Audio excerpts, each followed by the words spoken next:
So again, welcome to Intro to Speech Understanding, Spring 2025, Lecture 3.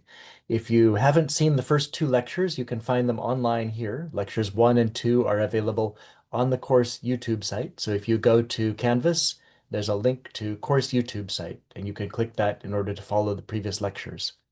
The course GitHub site is available on Canvas as well. And if you go to the course GitHub site, then this is the course GitHub site. From this, you can clone it in order to create your own private student copy, and your own private student copy is where you'll do most of your work.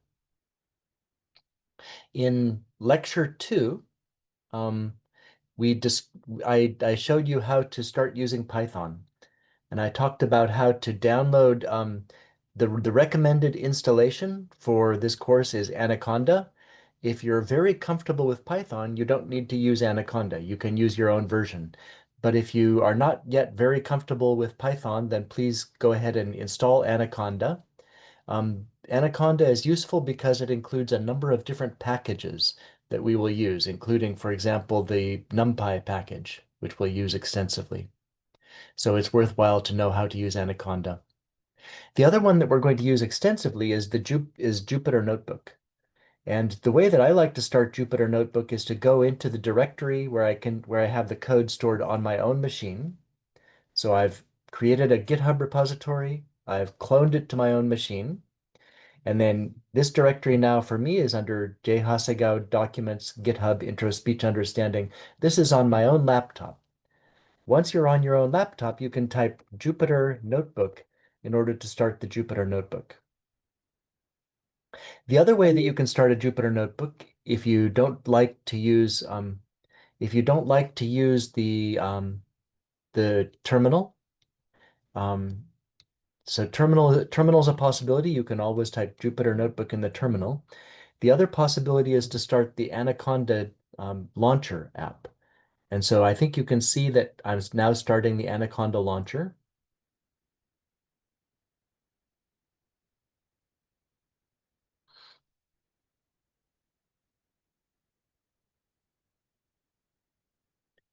Hopefully it will launch soon.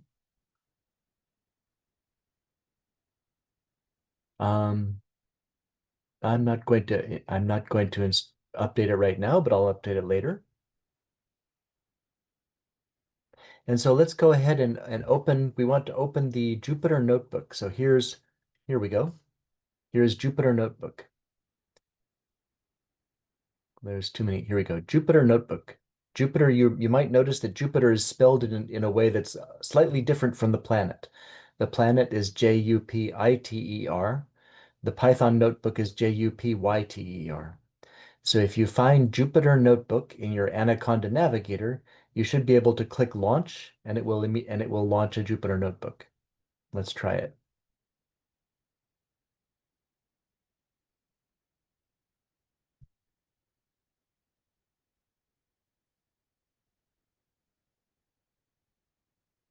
Okay, we're getting some warning messages, and then it starts Jupyter Notebook. Now we can navigate to the directory where I've stored the Intro to Speech Understanding. That will be on my machine, that's Documents, GitHub, Intro Speech Understanding. I'll go to 2025 Spring. I'll go to Lecture 3, and then I'll open the Lecture 3 notebook. Every week there will be homework assignments, and the homework assignments every week will be uploaded here to Canvas. And you notice that all of them have a due date of July 31st. So you have until July 31st to do all of the homework. You can do it as many times as you want to. All of them are set. The settings for all of them are so that you can upload as many copies as you want. So if I try to find this, you can see that the attempts allowed is unlimited. That means that if you submit the homework this week and I grade it, and if I don't give you full credit, then you can try again next week. So please try submitting the homework as often as you can in order to make sure that you eventually get all of the homeworks submitted. The grade for this course is entirely based on the homeworks, so please do try to do the homeworks. What I want to start doing this week is to start talking about some of the details of Python. In particular, there are these three types of data structures that I want to talk about today. Lists and tuples, these two key types of data structures, lists and tuples. And I also want to talk about Python syntax, things like loops and conditional execution. So what I'm doing this week, and next week, I'm just reviewing the basics of Python. If you've learned Python in the past, then these 3 weeks should be very easy for you. If you haven't learned Python in the past, then these 3 weeks may be a little bit quick for you, a little bit fast, but you can also search for additional tutorials for Python online in case the material that I'm covering goes by too quickly. So let's start out with loops and conditional execution. Like any other programming language, Python has conditional execution, which means essentially if and else statements. Unlike basic language or some other languages, in Python there is no then statement. In Python, the if statement ends with a colon. So we have a colon and then the block that follows the if statement. The other really unusual thing in Python is that in Python, whitespace matters. So you see that it says if x is greater than 10, then print x greater than 10. The way that Python can tell which commands should be executed in response to the if statement is indentation. A block is a set of commands that are all indented by exactly 4 spaces. And so if you hit the tab key, it should go to the right by exactly 4 spaces. So here you can see that if x is greater than 10, it will print x greater than 10. Otherwise, if x is greater than 4, then it will print x greater than 4. Otherwise, if x is greater than 0, it will print x is greater than 0. Otherwise, if x is greater than -6, it will print x is greater than -6. Otherwise, it will print else was activated. Notice that there's 3 different kinds of conditions. There's if. Elif means if the first condition is not satisfied, but the second condition is satisfied. So elif means else if. We have if x is greater than 10, print x is greater than 10. Else if x is greater than 4, print x is greater than 4. Else if x is greater than 0, and so on. The third condition is else. If we get to the bottom and there's nothing else that matches, then the else statement will always match. Notice that these 2 lines are part of the block which is only printed if the else statement is activated, whereas this line is always activated because there's no indent. The lack of indentation means that this line is outside of the block. These 2 lines are part of a block. This line is outside of the block. So if I set x equal to 6, 6 is greater than 4, and so when I run this, I should see that it prints x greater than 4. You see that it printed out x greater than 4. And then it printed this is always activated because it ran through after this entire statement, then the next thing it printed, it ran was this statement. So it prints this is always activated. I can print x is 16, and then it will print x is greater than 10. This is always activated. I can print x equals -16, and then it will print the else was activated. This statement is part of the else, and this statement is always activated. So now because -16 is less than -6, it executed these 3 commands. So conditional execution in Python is if, elif, else. And the way in which you can tell which statements are part of the block is just indentation. Notice that the if statement ends in a colon and then a new line. The following statement needs to be indented exactly 4 spaces, and every succeeding statement that's indented is considered to be part of the same block. So white space matters in Python. So for example, if I say if 4 is greater than 5, print 4 is greater than 5, and we can ask, is this statement part of the if statement? And the answer will be, it is, but this line is not part of the if statement. I can take this statement out of the if statement by eliminating the indent. Now when I run this block of code, it says, is this line part of the if statement? Apparently not, because this line got executed even though 4 is not greater than 5. On the other hand, if I indent it with a tab key and hit run, then you see that this line now is not executed because 4 is not greater than 5. So here's another version that says the same thing. So that's how conditional execution works in Python. It's pretty simple. Python is made to be easy to start programming in, very easy to begin. And it has a lot of functionality, a lot of different ways in which you can access good functionality.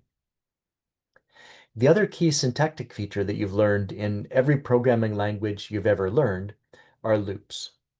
Python, like most programming languages, Python has while loops and for loops. Mostly, every loop is a while loop. A for loop is just a special syntax for a while loop. So a while loop, like in every other programming language, a while loop executes as long as the condition is satisfied. So as long as the variable x is greater than 6, it will print x and then subtract 2 from x. Right? So this will print x equals 14, 12, 10, 8, and then when x becomes equal to 6, it no longer prints. Right? So now it prints the loop ended, and now x equals, and we see now x equals 6. If I start with x equals 20, then we should see it count down 20 down 8 down to 6. If I start with x equals 21, then we should see all these odd numbers, 21, 19, 17, etc., down to 7. And when x equals 5, then the loop exits. Notice that it uses indentation in order to specify the block. Just like most other programming languages, Python has a for loop. But unlike most other programming languages, the content of the for loop is actually quite flexible. So there's a command called range that specifies that we should take the range of numbers between 0 and 3, but not including 3. And this is what's called an iterator. Let me look up Python iterators.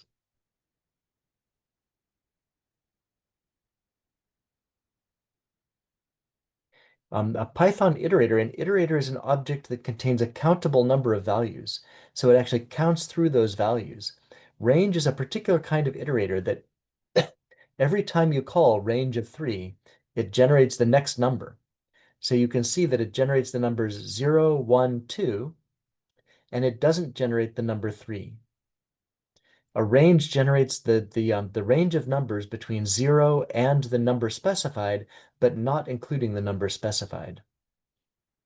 You can actually give it more arguments. If I specify range of 2, 5, then it will print the numbers between 2 and 5. So here, if I say for n in range 2 to 5, it will print the numbers 2, 3, and 4, but not including the number 5.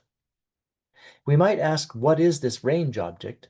If we run this, we find that the range object is its own special type of object. It's a first-class object in Python, just exactly the same way that integers and floating point numbers are first-class objects. A range is a first-class object. In this case, it's the range object that starts at 2 and goes until 5. The other thing that I can do is I can count by 2s or by 3s. So for example, if I want to count for x in the range 13, it will go 0 to 12. But suppose I want to count from 0 to 13 with a step size of 2. I can specify 0 to 13 with a step size of 2. And then it will count 0, 2, 4, 6, 8, 10, 12. So if I give it 3 arguments, the first argument is the starting point, the second is the ending point, and the third is the step size. If I start at 5, for example, then it will start at 5 and then go all the way up to 13, stepping with a step size of 2. This is useful because the step size can even be negative. I can start at the number 14, and I can count until just before I get to the number 8, but not quite, with a step size of -1. And so you can see I can count 14, 13, 12 down to almost reaching the number 8, but not quite reaching the number 8, using a step size of -1.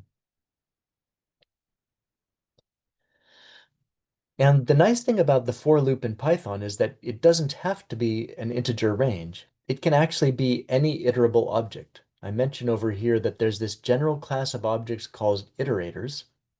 Um, you can create your own special purpose iterator. I'm not going to tell you how to do that because it's complicated. But something that you might want to know is that you can use, for example, a string. If you use a string in place of the range function, right, we'll say for the character C is any character in this string, and it will iterate through all of the characters in that string.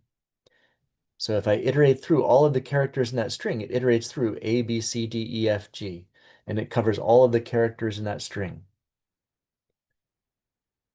If I make the string this is a string, then it will iterate in order through all of the characters in that string. The characters THIS space IS space A space STRING. So you see that the for loop is actually quite general in Python. It doesn't need to be an integer range. It can be a string or it can be any other container object.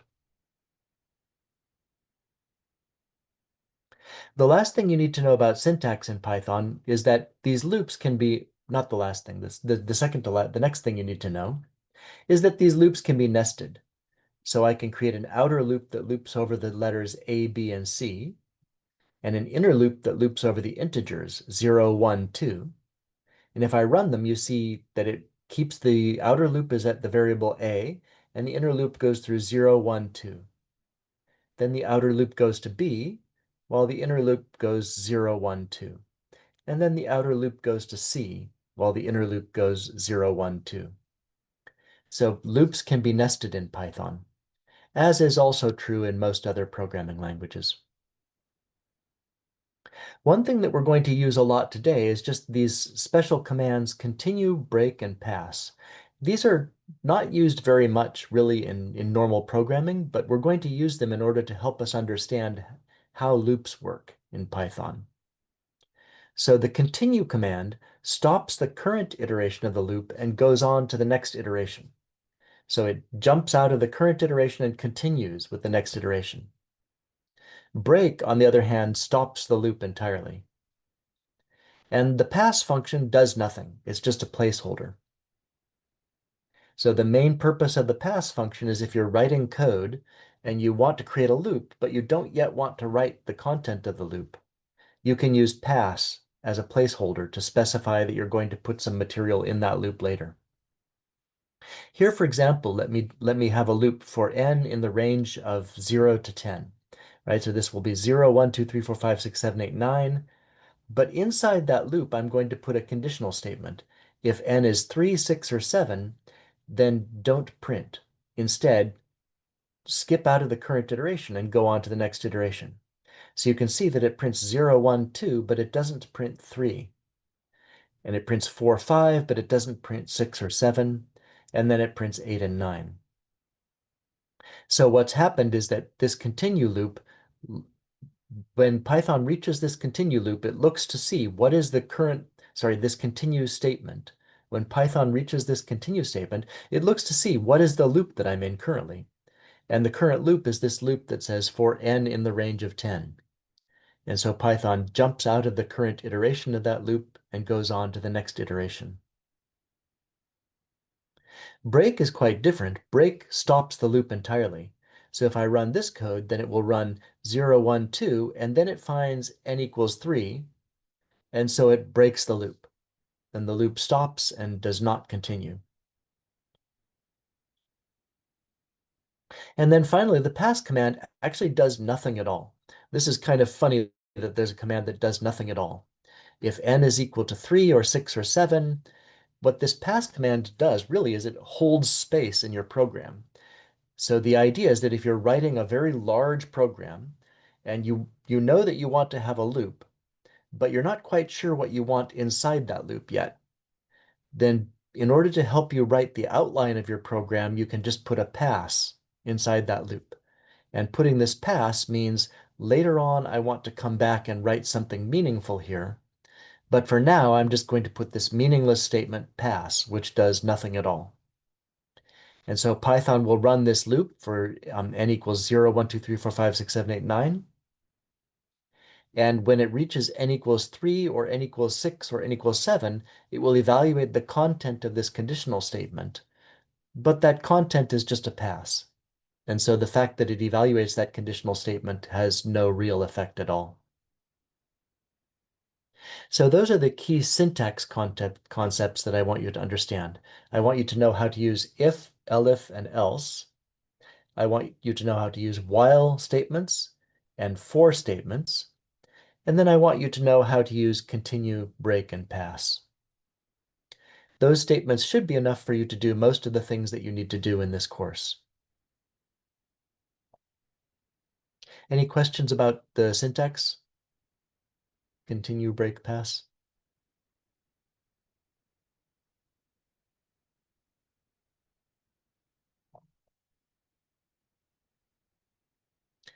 Okay, if there are no questions, I'll go ahead and start talking about data types.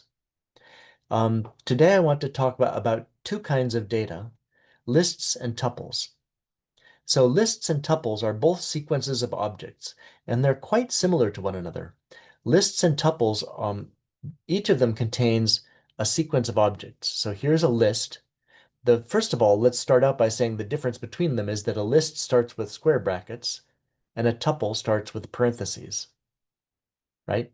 That's a really easy difference. It's very simple. List starts with square bracket, tuple starts with parentheses. So here I have a list, 1, 2, 3, hello world, true, true, false. You can see that the list, the items in a list don't have to be all the same kind. I have 3 integers, 1, 2, and 3. And then I have 2 strings, hello and world. And then I have 3 booleans, true, true, and false. So when I run this code, it creates a list, the list containing 1, 2, 3, hello world, true, true, false, and it creates a tuple, the tuple containing 1, 2, 3, hello world, true, true, false. So far, lists and tuples look identical. They're almost exactly the same thing. You can also create a list or tuple by, for example, converting a string. So a string, as you've seen, is a sequence of characters. I can convert that sequence of characters to a list by just calling list parentheses string name. So the string here is called string2, and I'll create list2 by taking all of the characters in that string and putting them into a list. And the result is a list. It starts with a square bracket, and then it has inside it all of the characters that used to be inside the string. THIS space IS space A space STRING. Similarly, tuple2, I've taken the string and I've just converted it to a tuple. THIS space IS space A space STRING. So let's try printing the length of all of them. The string has length string2. The tuple length is length tuple, and the list length is and length of the list. And if we run this, we see that each of them has a length of exactly 16. The length of the string is 16 characters. The length of the tuple is 16 characters. The length of the list is also 16 characters. I can create an empty list by just putting open square bracket, close square bracket. I can create an empty tuple by writing open parentheses, close parentheses. So if I run this code, I see that the empty list has a length of 0. The empty tuple has a length of 0. These are sequences that contain no information inside them. So far, the list and the tuple look exactly the same. The only difference is whether it starts with a square bracket or with a curved parenthesis. Both a list and a tuple can be indexed in the same way. If I want and this is actually kind of tricky. If I want the 4th item in the tuple, the list and the tuple both start with index 0. So if I print the 0th item in the list, it will be the number 1. Note, remember that list 1 started with the number 1, tuple 1 started with the number 1. So the 0th item in the tuple is item number 1. The second item in the tuple, item number 1 is the second item in the tuple. Item number 2 is the third item in the tuple.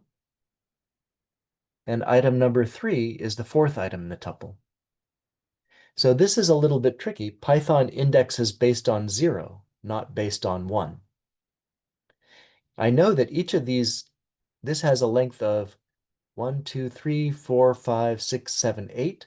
So if I try to print the 8th item in these, I'll get an error. And the reason is because the last item, the 8th item in the list, is item number 7, right? It started with item 0, and then we have item 1, 2, 3, 4, 5, 6, 7. The 8th item in the list is item number 7. So you have to get used to indexing from 0 rather than indexing from 1. This syntax is also useful. You can use what's called a slice. You can specify that you want items 2 through 5. That means you want items 2, 3, and 4. So let's start out by indexing just items 0 through 3. Items 0 through 3 will include the first, second, and third item in the list. Remember that the third item is indexed by the number 2. And so this 0 through 3 syntax is similar to a range, right? It generates items number 0, item number 1, and item number 2. But we can also start anywhere we want. We can start with the second item in the list and get only 2 of those items. So this generates item number 1 and item number 2, and so on. So again, so far, lists and tuples look exactly the same. There's only one difference, really, between a list and a tuple. The difference between a list and a tuple is that you can change the contents of a list, but you can never change the contents of a tuple. Once you create a tuple, it's fixed. You can never change it. So if I want to change the 5th item in the list to the word Kyoto, I can do that. I can say the 4th item in the list is no longer world. Now the 4th item is Kyoto. And you can see that now it's 1, 2, 3, hello Kyoto, true, true, false. Right? I can even add an item to the list. Let's add a 9th item to the list.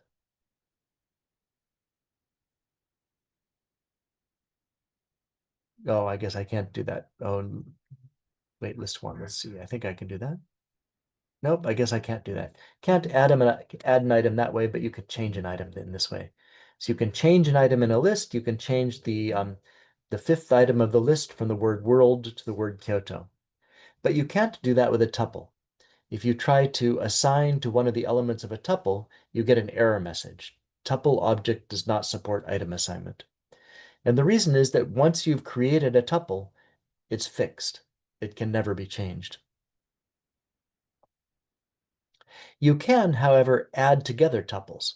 So for example, if you add together tuple 1 plus tuple 3, what that does is it creates a new tuple whose content is the concatenation of all of the items in tuple 1, hello world, plus all of the items in tuple 3, ABC. And so you see we get the tuple hello world ABC. Lists are concatenated similarly. If I type list 1 plus list 3, I get a list that contains all of the items in list 1 plus all of the items in list 3. The multiply operator also has this unique syntax for lists and tuples. If I type list 3 times 4, what that does is it creates a new list, which is ABC, ABC, ABC, ABC, right? It's list 3 repeated 4 times in a row. So this times 4 or times 2 syntax for lists and tuples, this means that you want to take the existing list or tuple and just repeat it that many times over and over again. It's also worth knowing that there are a number of methods that are useful for lists. So one very useful method is enumerate. We can use a list as part of a for loop. So let me just start out by printing S for S in list one. I'll print S, and I can use I I can use the list. Let me try list 3 times 4.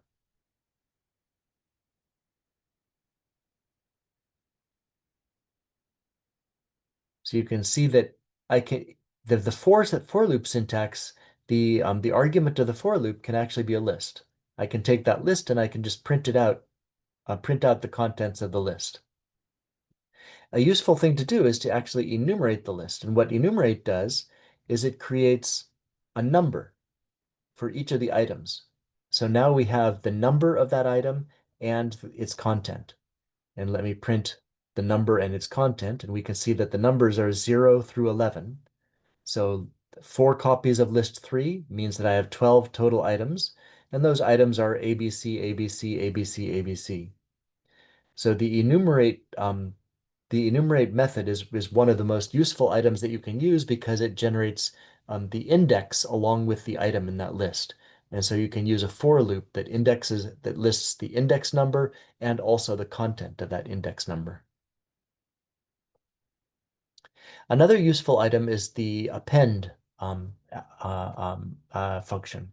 So if I take list1 dot append, this means I want to append a string onto the end of list1.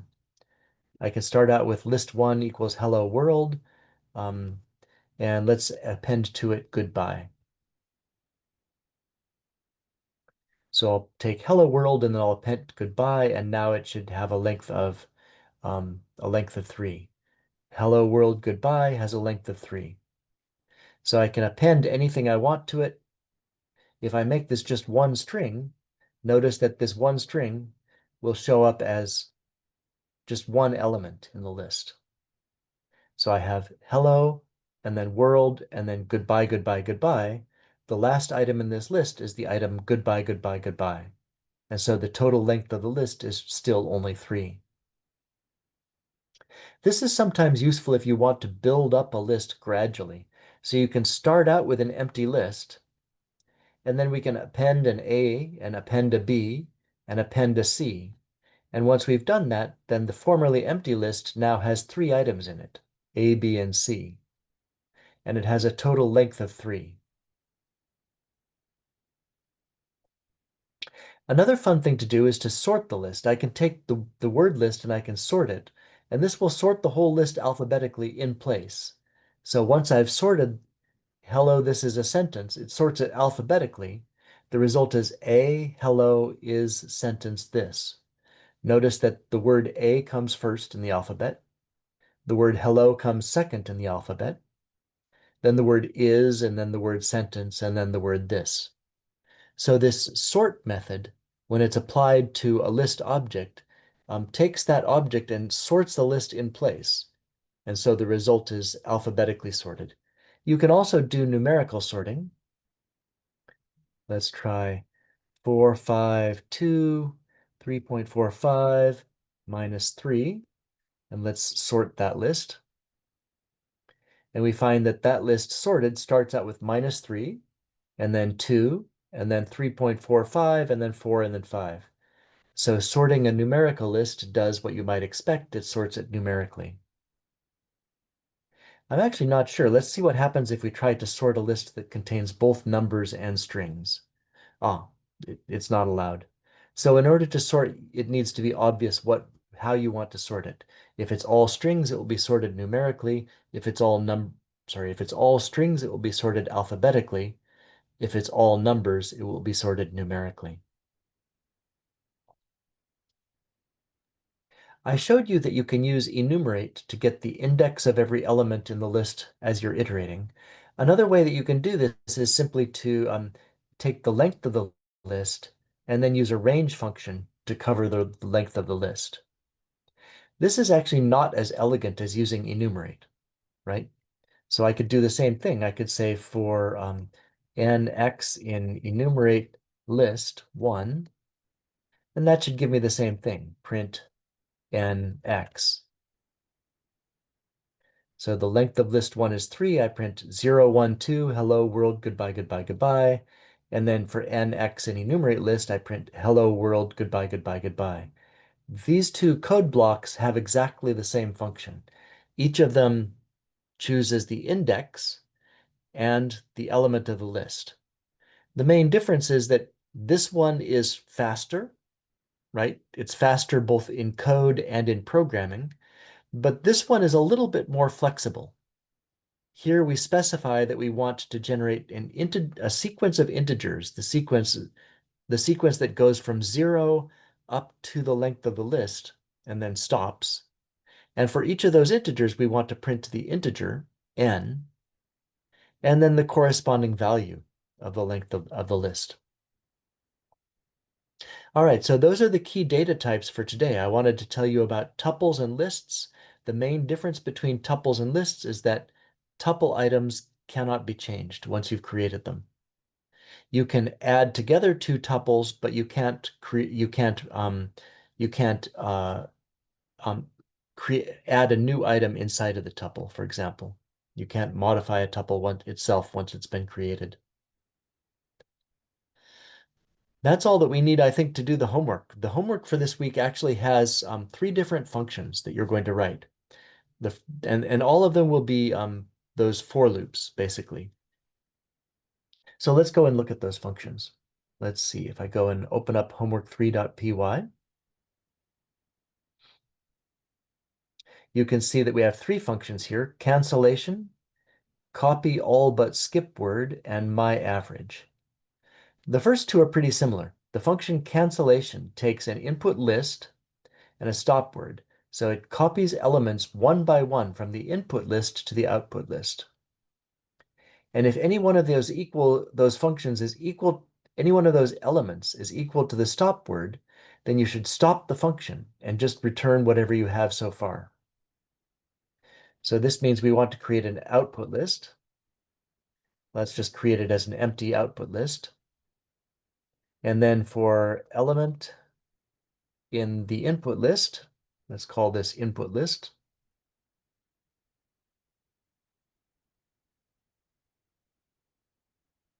We want to copy that to the output list. But first we want to check and see if it's equal to the stop word. If it's equal to the stop word, then we should stop the function. So if the element is equal to the stop word, then we want to stop the function, which means we want to break. If it's not equal to the stop word, then we want to copy it to the output list.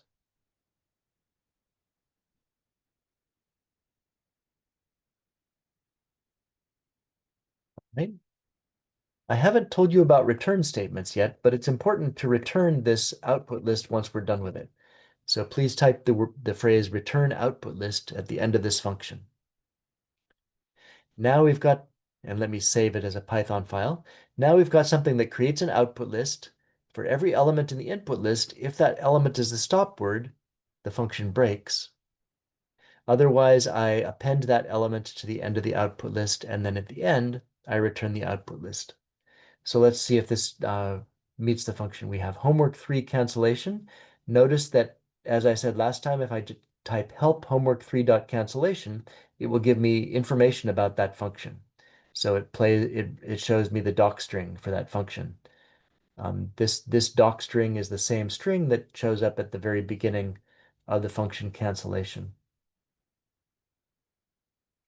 Right, so the examples are if I say print out copy 3, 4, 5, 6, 7, 8 and stop at the number 2, then it should return that whole list, 3, 4, 5, 6, 7, 8.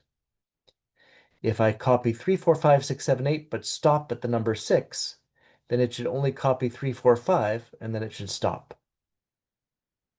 If I copy this funny list, 3.14a, true, b, 7, minus 45.3, but stop at the letter B, then it should return only the elements of that list that occur before the letter B.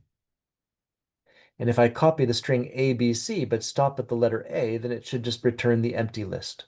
There should be nothing in the output. If I copy the empty list, then it should return the empty list. So let's try these. I'm going to import homework3, and I'm going to use import lib to reload homework3 in case I've changed it. And then I'll try all of those test cases, 3, 4, 5, 6, 7, 8 with a stop word of 2 or with a stop word of 6, this funny list with a stop word of B, and this funny list with a stop word of A.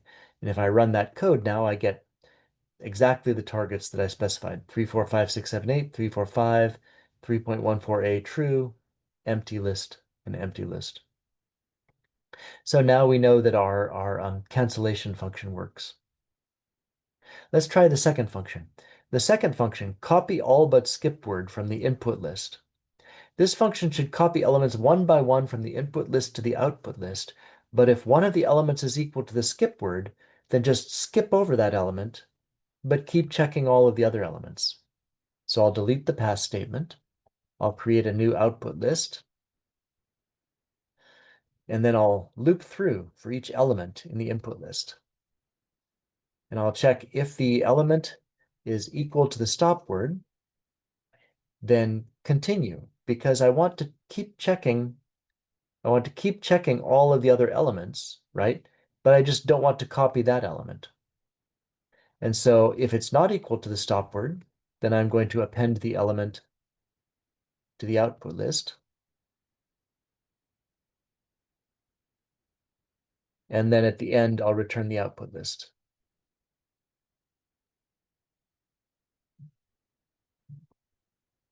There we go. So you see what I've done is I've created this empty output list.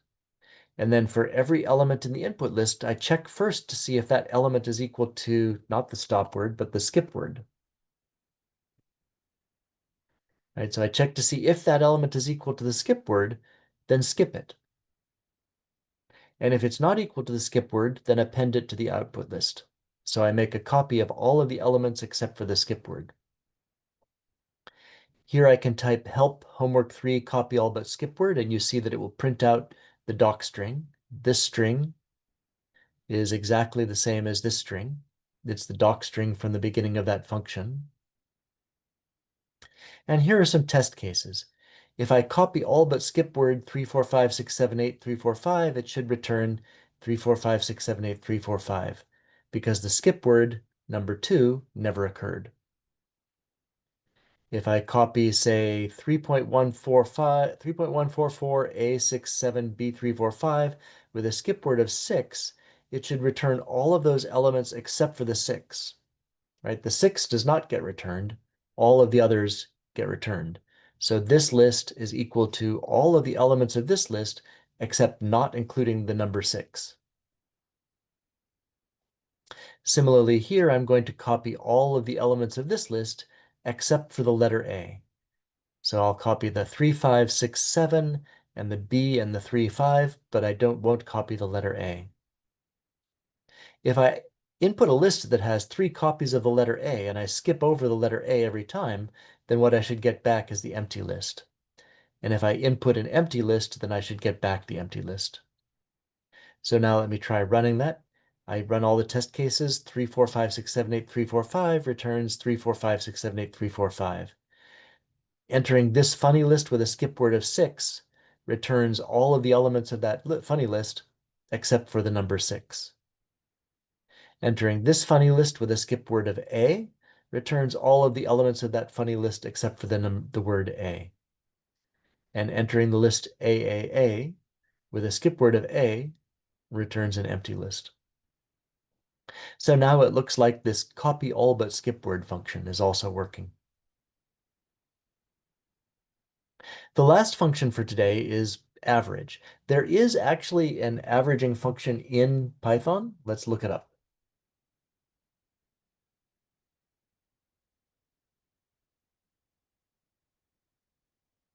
So there's actually many different ways of finding the average of a list. 5 different ways to find the average of a list in Python. Here's 5 different ways you can do it. You can use the Python mean function, the built-in sum function, the lambda function, the operator add function, or even the statistics module, statistics.mean. Okay, those are all different ways you can calculate the average in Python. We're going to do something much simpler. We're going to take an input list and we can assume that input is a non-empty list in which every element is a number. So now you can assume that you don't have to worry about whether there are letters involved, and you can assume that you don't have to worry about empty lists. All you need to do is calculate the average value of that list and return it. Right? So the simplest way to do this is to find out how many elements there are in the list, number of elements, and that should be equal to the length of the list. And then calculate the sum. Let's say sum of elements is equal to 0. And for an element in the input list, we'll say that the sum of elements equals sum of elements plus element. So we'll add up all of the sum of elements, and then we'll calculate the average. We'll return the sum of the elements divided by the number of elements. And that should give us the total average. So notice I counted the number of elements in the list. That's just the length of the list. And then I calculated the sum by setting the sum equal to 0, and then for every element in the list, adding that element to the sum. So I iteratively add elements to the sum of the list and then return the average. So if I save this, let's see. Again, I can type help my average, and it gives me the doc string for that. And then, so here's a couple of test cases. The average of 84, 61, and 99 should be 81 and a third. The average of these four numbers should be 1.35. The average of an empty list, that will never occur, so you don't need to worry about it. You don't need to worry about the case when you have an empty list, and you don't need to worry about the case when you have a letter in the list. So let's just run those first two test cases, and we find that they're 81.33 and 1.35. In each of the homeworks, you're going to post your homework by posting it on GitHub.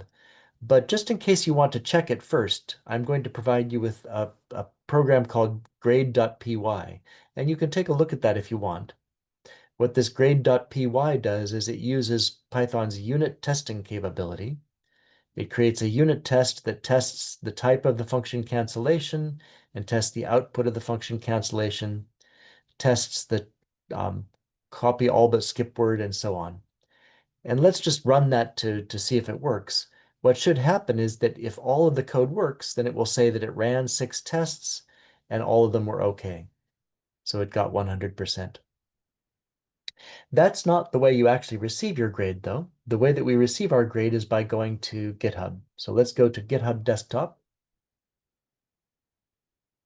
And in order for me to see your grade, you'll need to post this to your account online, and then give me the URL of your account online. So you notice here I am in the GitHub desktop, and it shows me that I have these functions that have changed. I've taken the pass, and instead I've replaced it with all of these elements. I've taken this pass, and I've replaced it with all of these elements, and so on. So let me just type in the homework is I did homework 3,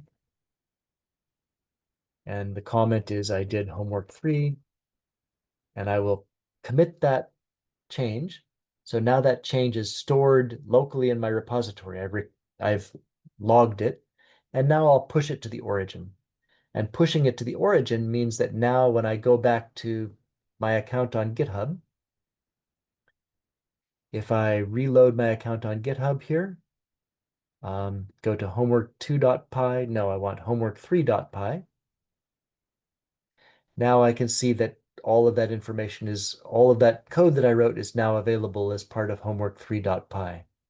So if I go here and copy the URL, then I can go to homework 3, and just at this location in homework 3, you should be able to enter the URL of your copy of homework3.py or of lecture3notebook.ipynb.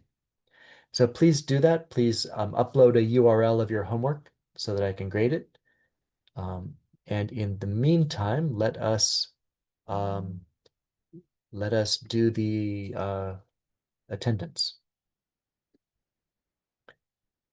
I'll go ahead now and open up the,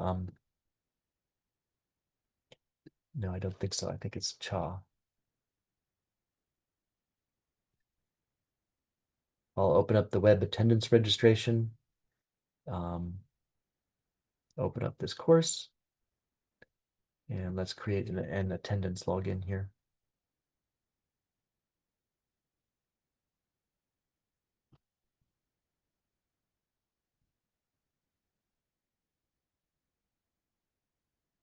All right, please go ahead and use this code to enter your to log your attendance for today. Thank you.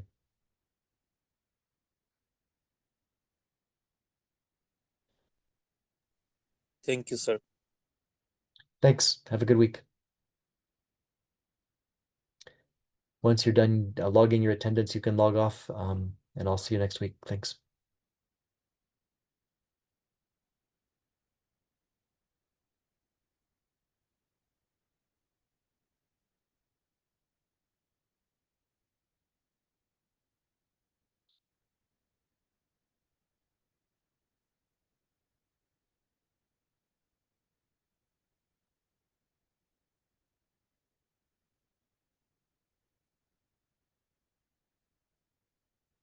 All right, we have 9 people who have logged attendance. Are there 2 more people?